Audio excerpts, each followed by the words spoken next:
So we were going to do this as a roundtable, but I think everybody's had so many questions that I don't feel a great need to be asking questions myself. I know we cut off questions for Martin earlier on, so please, if there are questions around the room, let's launch right in to follow up from there. Feel free. Okay. Over there. Okay, I'm missing the questions. I can't. So Stefan. jump, Christopher, or well, I think this is a perfect sequel to what we've just listened exactly. to. So I'm so happy to see you guys back. And what about how can what you're doing in the technology field in making food essentially, how can that contribute to what we've just heard? I mean, do you see a role for lab-grown meat in schools, and how would it help, and how quickly could we get it done, and is there any way that we can join some dots here? Yeah, I think we already discussed how quickly that can be done. This will take quite some time still in terms of scale. Are there opportunities to offset some of the health effects of meat eating this way? In fact, there is that opportunity. We can, make, and I alluded a little bit to it, we can make the fat more unsaturated so that it doesn't have the sort of the cholesterol elevating effect. And we can also reduce the colorectal cancer risk. So there are opportunities to do that.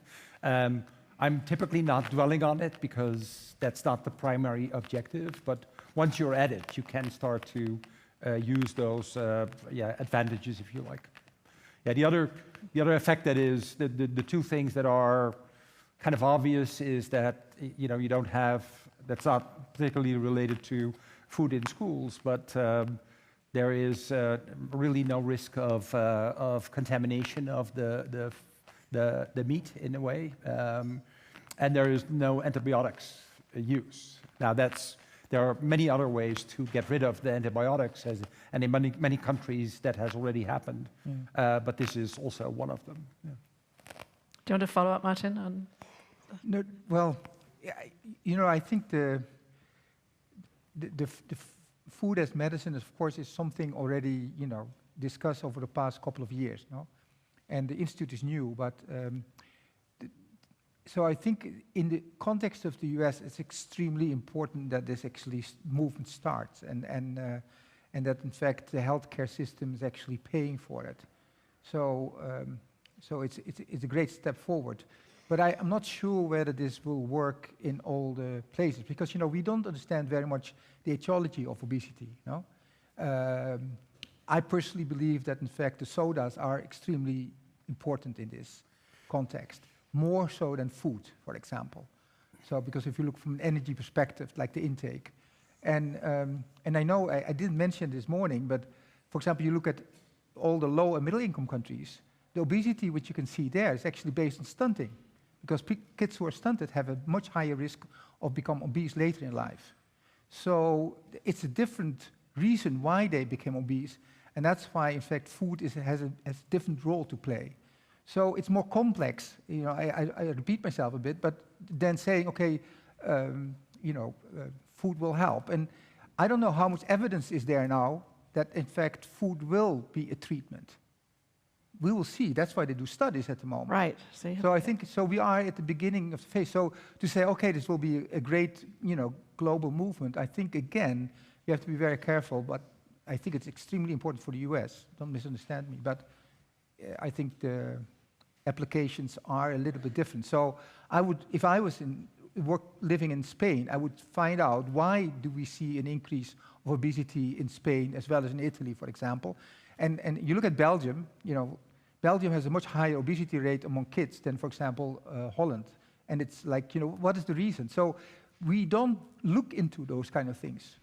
And so when you say, okay, we have a solution, but we don't understand actually what the causes are, it's almost like, in Holland we say, you act as a chicken without a head. And I think that's sometimes a problem with jumping on a wagon and say, this is the way to go. It has the fact that, most of you have lived in the US for a while, but the way the consumption and the price of of many of the fruits and vegetables is very high. But whether that, to be honest, like we don't know from a nutrient perspective, there's only some vitamin C, for example. So you were talking about, which I thought was very interesting, the microbiome. You showed those data, which I thought, I had never seen that paper, where in Africa, it's much more diversity, certainly, in the microbiome, and you look at, for example, what's happening in the US. That's, for me, a very important step. So when you can actually start to provide, people with more vegetables and fruits, or other sources of and you change the microbiome, then actually we understand what is going on. And so I feel we're at the beginning, and the moment we do something and we believe in it, and suddenly it doesn't prove, then it will be dismantled very quickly. Well, in fact, it should not be dismantled because we don't know much how we can actually adjust the program. So that's why I think we have to be fast and at the same time cautious. That sounds contradicting, but I don't think it is. But I think in all fairness, for diabetes type 2, yeah. it's quite clear, right? As the treatment? Yes, as a diet to... no, it's a good diet. Yeah, I'm not saying that... But also to then, through the diet, actually stay away from medication. I think that's a quite clear kind of evidence that's out there. But then it's also energy-based, too. You look at Of course. Yeah, but that's not the case, what they do. Right. Yet. But it's interesting because we have two doctors up here, very data-driven, and we were just talking over lunch, John, about your life, which is quite different in terms of going around and figuring out what people like. It's much less data-driven than their life, and I'd love to hear your No, insights on all of course, you have to take into account as well that pushing a certain diet onto people, you can do that with certain types of people. They're open to a new diet because they know it will make them feel better or make them better if they have a certain condition, right? But to reach the masses with food is medicine, it's a longer way to go, I think. Okay. And that's also where I think what I commented before, that the culinary education for the masses, not only for young chefs, is really important because it really gives you a different perspective, and I think it makes you adhere to a new diet, healthier diet, in a much better way. Even if you don't, because now you're going to say, no, you're not going to teach everyone to cook at home every day anyway, but I think it can generate an awareness in people that goes through everything. Even when you buy something ready-made in the supermarket, you're going to look through the label because you know that food is made up of individual ingredients. So you will analyze a little bit better what you eat, even if you buy it ready-made. But didn't it scare you, the number that was thrown out yesterday, that home cooking is actually going down in frequency and prevalence? I think that's also why we have to offer alternatives that are as healthy as home cooking. That's what I see is lacking on the market right now. Right. Like really good quality food. You don't have to cook it yourself, but you have to have the awareness of so that you choose that food. Yeah, just more comment about the US, because I don't know how many people understand the US system, but poverty reduction is actually done through a lot of the food, like the SNAP program and the WIC program. And the SNAP program is actually influenced by the industry a lot. So there are products in the SNAP program which were actually not very healthy. For example, the soda industry was part of that. And so they start to change a little bit the SNAP program by actually people allowing to buy on the farmers market. So I can see the work. That's why I think the work what you're doing is really important. Don't misunderstand me, but because in fact now it's expanded, in fact, to the fact that you can also use, it as a treatment. So it's a great movement, but at the same time you need to find the evidence so that in fact it will become sustainable. And I think that's what I think he's doing. That's what the center will do, of course. But to adopt immediately, so when you do it in Spain, or you do it in Holland, or you do it in Belgium, you have to think, okay, what is our cultural aspects. What is our environment? And we adjust it to that environment so that, in fact, instead of taking, an example and do it as if it's a, prescription. And I don't think that I we have that. want to ask a different question, actually, and that's it's come up a little bit today, but we didn't have a specific discussion of it, and that's labeling. What consumers should know about what they're eating. And what's your feeling about that? Do you read labels? Do you want to know, should consumers know more when they pick up their food about how it's been processed, whether it was sustainable, what its background is? Martin? No, I think it's really important. And there's a big movement, of course, and it was interesting. I know that Italians don't like that. Like, I know that Nestlé, for example, does have their own, they use the Australian labeling system. So it is important that, in fact, you can see it. But, I'm a nutritionist. Do I look at labels all the time? No, I don't. But the coloring system, which they try to do now, makes it very simple. So yes, it's an important step. Will it solve the issues? No, of course not. But it will help. Right. And I think, and I know that when industries are doing, but it's interesting, you look, the labeling system, I think Spain is also against it a little bit, but Italy for sure, because if you have wine, it's considered not as a good product. So there's a lot of natural products in Italy which are very part of the market, but because of the labeling, it's considered as a bad, unhealthy product. So they don't like it. That's the export product. So keep those kind of things in mind. No? What's your thinking, John, about labels? So, do I look at labels all the time and read them? Yes, I do. Okay, good. Really? Out of two reasons. Yes. One is to understand really what's in there, where it comes from, what type of products, how many additives, whatever. And the other one is, of course, to be able to steal some product formulations as well for my new product development. So I do look at labels all the time. I think I'm all for transparency and that the consumers should have a little bit more knowledge about what information they can really gather from the labels and make their own choices.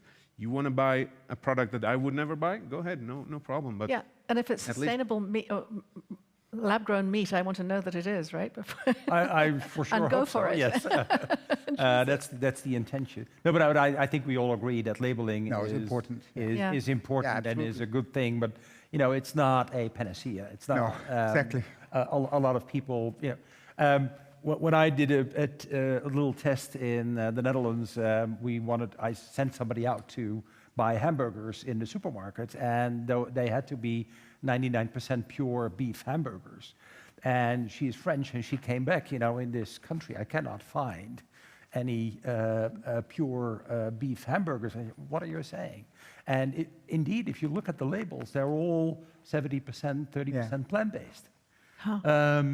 And I had never looked at that, and I have never realized that. And it's on the label, but it just kind of was introduced without any fanfare or any public exposure, and everybody just accepted it. So at the same time, we're seeing that there's a shift and people are consuming more takeaways, right? And there's no labeling. There's no information whatsoever. So how can we transfer this labeling when you go to the supermarket to something that is efficient when you buy food? And actually, I don't know what's your experience, but when you buy a takeaway, from any application, you only get fast food. It's very, very hard to get anything reasonably healthy. There's only maybe one restaurant or one offer that is healthy, and it tends to be boring as well. So, yeah, but healthy doesn't need, and I think that in our head, it will stick like healthy is boring if we're not careful. So, and more young people, yes, some of them are buying with their apps in the supermarket, but probably the diet is 70% not from a supermarket. So how can we address that? Can we maybe get those platforms to start including some extra information, semaphores, red lights, whatever? Any successful experience there in any country? Well, the only thing I know is that Australia is very successful with their labeling. That's why it's taken over by many other countries. The problem, I think, and this is what I think you always said, like the cultural aspects of what is considered as healthy is sometimes also complicated, as I'm saying. So if you have a country like, you know, like in Italy and in Spain, wine is an essential component of the diet, no? Or in France, it's the same thing. It's less essential in Nordic, you know, in north of Europe, for example. So how is it then healthy? Yes, it's healthy from a cultural perspective, but is it? There are some positive effects of wine, but overall, alcohol is not positive. So it's complicated. So we have to include this, I think, cultural aspects in the labeling, as well as the environmental impact. So when you buy a product and it, in fact, is very healthy, but it destroys the world, it's also not good. So I think the labeling needs to be a little bit more information so that people can make a decision based not only on the nutrients, but also based on other aspects. But it's not there yet.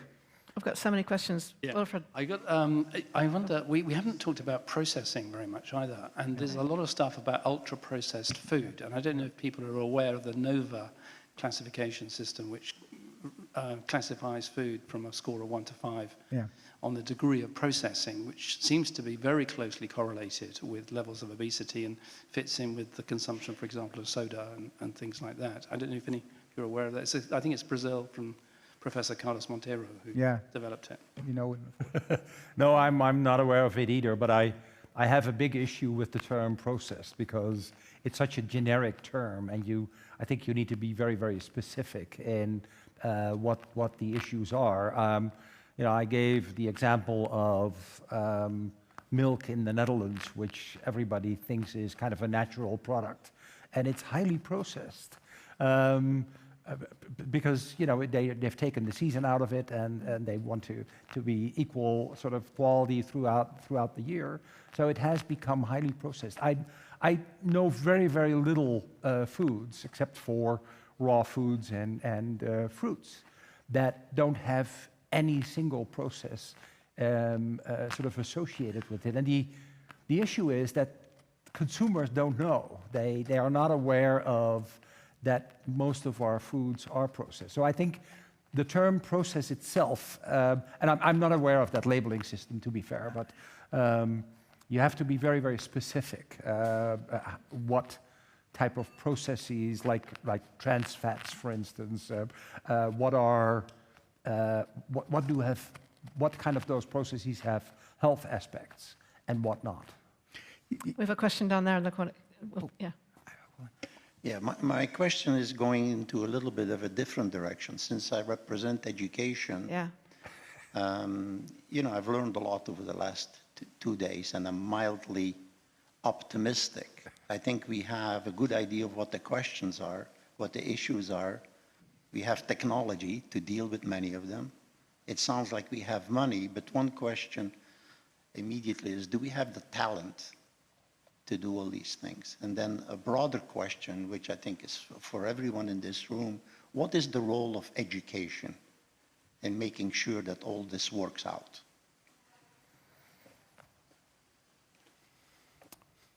Yeah, I don't think we are experts in the educational part, but I'm not an expert.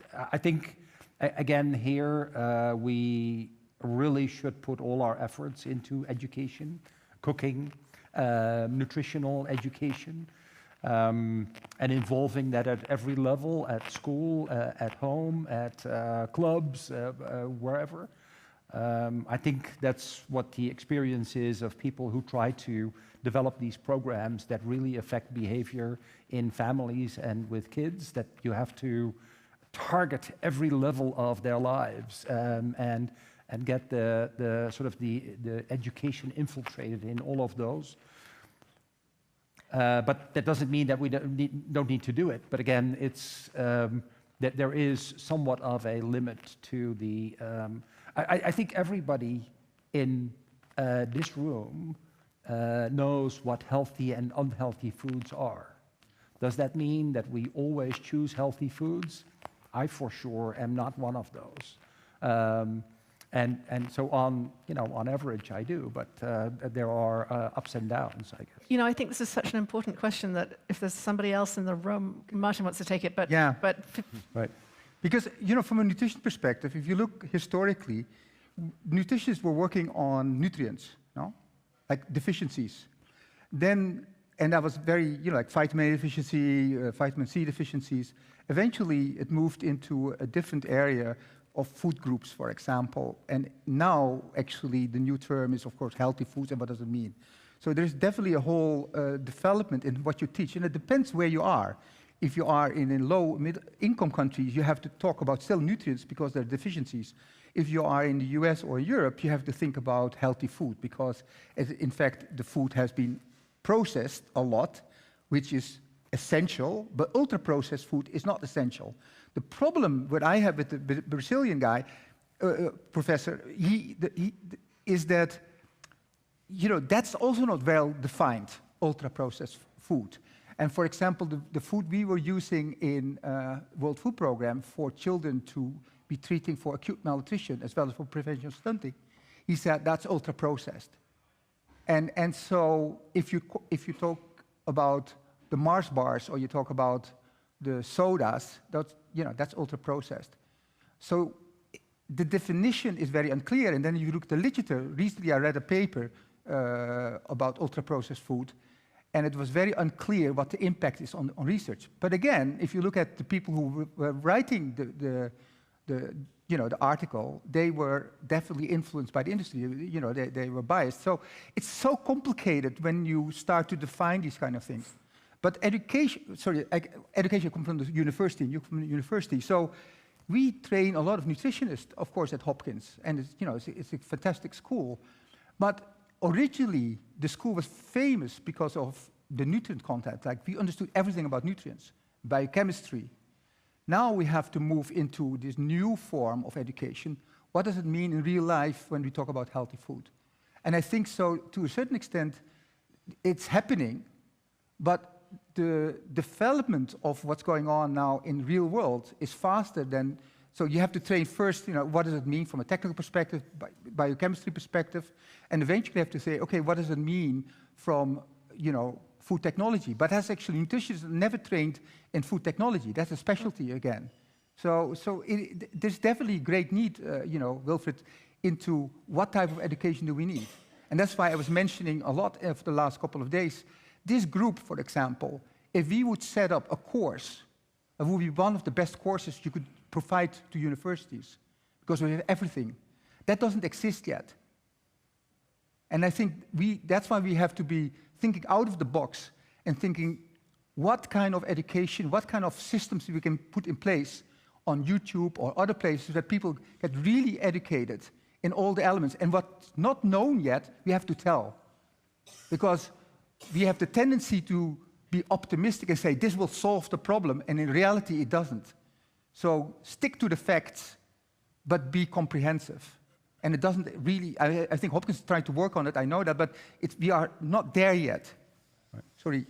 No. Go ahead. I totally, I just want to continue a little bit on that, because I think for me there's different levels of education. I mean, you can it's not only black and white, either you're educated or you're not.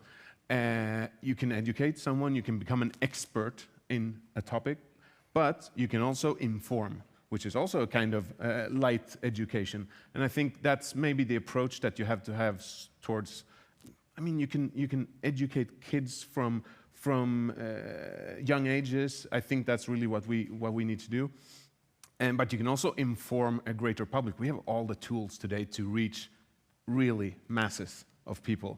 And I think Wilfried wanted to follow up, Dan. Sorry, yeah. Sorry.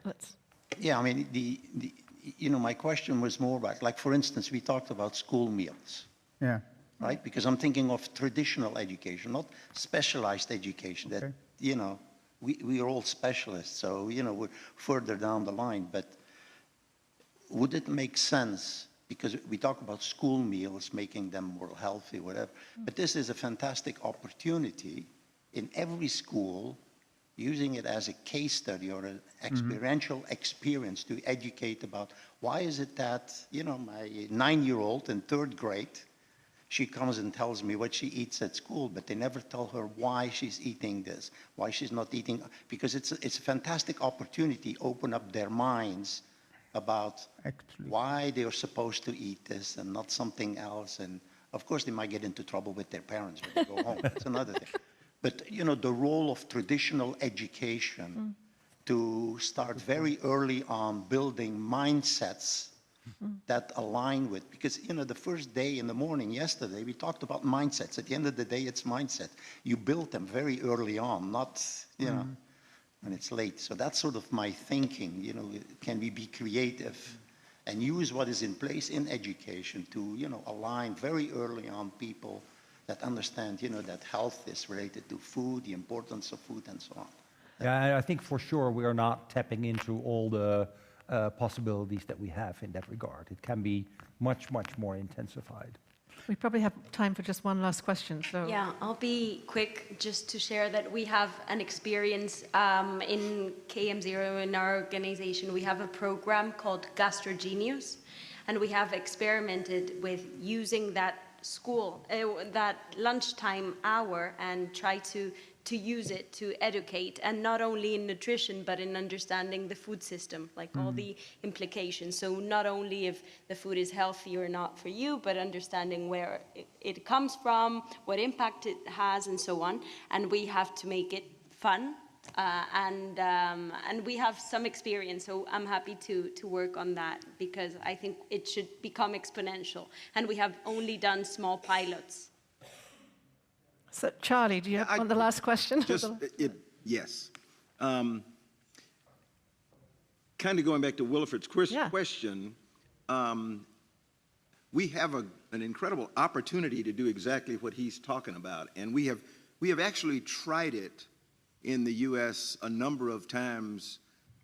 If you look at, and I hate to mention specific administrations, but if you look at the efforts of Mrs. Obama during the Obama administration, that was what I think you're talking about, where she didn't want kids to eat healthy food. She wanted them to understand why it was important to eat the healthy food. And this goes back to our very first day, and the questions we were asked is, what's the sticking block? What's the hindrance to doing what we're talking about? It's us.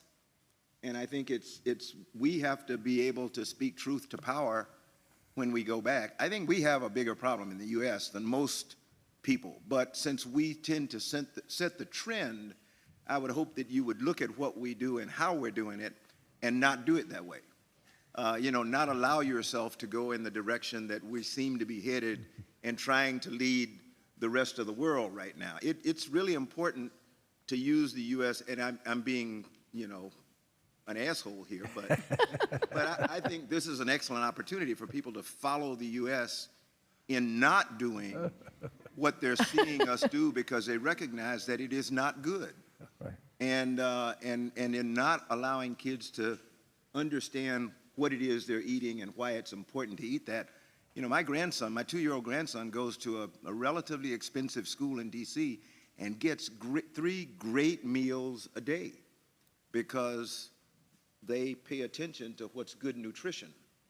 And, you know, so if we're doing that for kids that can afford it, why don't we do it for kids in, you know, underdeveloped countries or underrepresented communities in our countries to try to bring some what's the right thing, equality or balance to what we're doing. This group has the capability of doing that. But it's really a sort of a public activity, right? It cannot be a private activity. I've seen examples in other countries where delivery of school meals became a private activity, and then you're lost, essentially, because you cannot really trust that system sufficiently. But do you see? we should keep it quick now. Just few about seconds school left. meals, because, you know, World Food Program did a lot of school meals all over the world. So, but what I think the strength of Ms. Obama was that she used chefs, and John is here, of course, as a great example, and the UN used chefs, and so it becomes delicious food is the entry point. Delicious, healthy food, Right. made by people who understood how to do it. That's a very different approach, of course, than what I was talking about, and I think Wilfried was right. But what I meant, just to say, Wilfried, if you have all the knowledge, then you can say, but for this group, that type of information is necessary. For that group, we should have this message. So that's what I was trying to say, that you need at least the knowledge, and then out of the knowledge, you can translate it into different, educational tools or, adequate messages. I hate to cut it short, and yet it's good to cut it short while everybody's so full of ideas and thoughts. So we're now going to take a coffee break, and when you go to your coffee break, actually first we should thank our panel up here, and I do want to thank you for being up here. Thanks. But when you